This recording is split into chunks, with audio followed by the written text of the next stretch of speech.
আজকে আলুর ডাল বানাবো এই চিংড়ি মাছ দিয়ে, শুকনো চিংড়ি মাছ। আজকে আলু ডাল বানাবো। আলুটাকে কেটে ধুয়ে নিয়ে নিলাম, এখন দিয়ে দিচ্ছি কুকারে, সিটি লাগিয়ে নিয়ে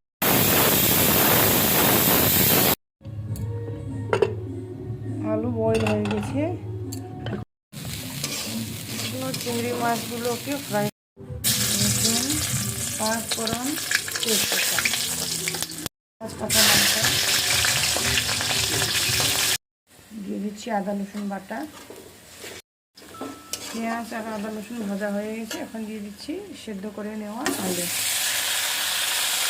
দিয়ে দিচ্ছি লবণ, হলুদ, জিরার গুঁড়া, লাল লঙ্কার গুঁড়া, দিচ্ছি টমেটো কুচি। ঢাকনা চাপিয়ে দিচ্ছি, ঢাকনা খুলে দেখবো।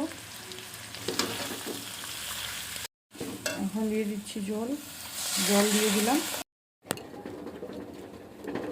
আলুগুলোকে একটু গলিয়ে নিব।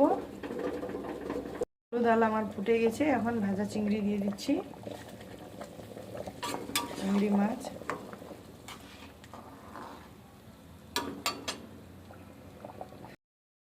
কুচি,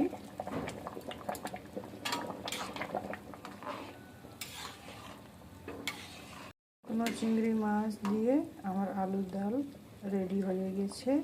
খেতে কিন্তু অনেক টেস্টি হয়।